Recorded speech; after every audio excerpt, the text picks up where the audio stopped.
Chirala TDP అభ్యర్థిగా Karanam Balaram nomination వేశారు. అట్టహాసంగా జరిగిన ఈ కార్యక్రమంలో టీడీపీ శ్రేణులు భారీగా పాల్గొన్నారు.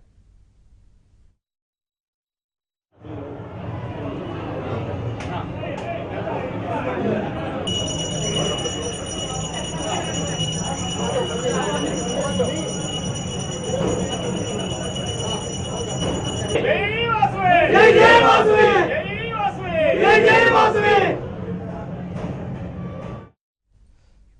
40 ఏళ్ల క్రితం రాజకీయ ప్రస్థానాన్ని ప్రారంభించిన తాను చీరాల నుంచి తిరిగి పోటీ చేయడం ఎంతో ఆనందంగా ఉందన్నారు. టీడీపీ శ్రేణులు ఏకతాటిపైకి రావడం తన విజయానికి సంకేతమంటోన్న కరణం బలరాంతో మా ప్రతినిధి సురేష్ ఫేస్ టు ఫేస్. అనూహ్య పరిణామాల నేపథ్యంలో చీరాల తెలుగుదేశం పార్టీ అభ్యర్థిగా సీనియర్ తెలుగుదేశం పార్టీ నాయకులు కరణం బలరాం గారిని ప్రకటించడం జరిగింది. ఈ నేపథ్యంలో తెలుగుదేశం పార్టీ శ్రేణుల్లో మొత్తం నూతన ఉత్సాహం నిలబడింది. ఈ రోజు నామినేషన్ ప్రక్రియ కూడా ఆయన బయలుదేరుతున్నారు. ప్రస్తుతం కరణం బలరాం అనుకుంటున్నారు. బలరాం గారు చెప్పండి, ప్రధానంగా మీరు రాజకీయ ప్రారంభమైంది, ఇక్కడ అక్కడి నుంచి మళ్ళీ పోటీకి ఉన్నారు, దీన్ని ఎలా తీసుకున్నారు?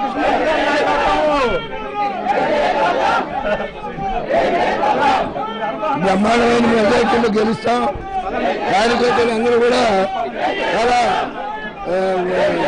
ఉత్సాహంతో ముందుకు వస్తా ఉన్నారు కాబట్టి ఈ మంచి మెజార్టీతో గెలుస్తామని చెప్పి నేను జాగ్రత్తగా చెప్పగలుగుతాను. అయితే ప్రధానంగా మీరు రాజకీయం ఎక్కడైతే ప్రారంభమైందో మళ్ళీ అక్కడే పోటీ చేస్తున్నారు. తెలుగుదేశం పార్టీ శ్రేణుల నుంచి ఏ విధమైన మద్దతు మీకు లభిస్తుంది? బ్రహ్మాండమైనటువంటి మద్దతు ఉంది. అందరూ హ్యాపీగా, అందరూ కూడా అలమరికలు లేకుండా పనిచేస్తా ఉన్నారు. మొత్తం తెలుగుదేశం పార్టీ శ్రేణులన్నింటినీ ఏకదాటిపైకి తీసుకొచ్చారు. ఈ విజయం ఎలా ఉండదు? విజయం బ్రహ్మాండంగా ఉంటుంది. ఏకదాటి మీద తీసుకొచ్చామనేది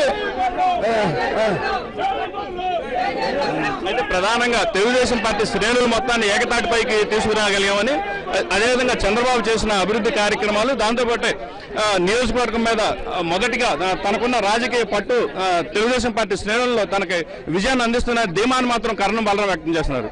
ఇది ప్రస్తుతం పరిస్థితి. ప్రకాశం జిల్లా చీరాల నుంచి వీడియో జర్నలిస్ట్ మనోజ్ కుమార్తో సురేష్ ఏబీఎన్ ఆంధ్రజ్యోతి. మరో విరామం తీసుకుందాం, చూస్తూనే ఉండండి.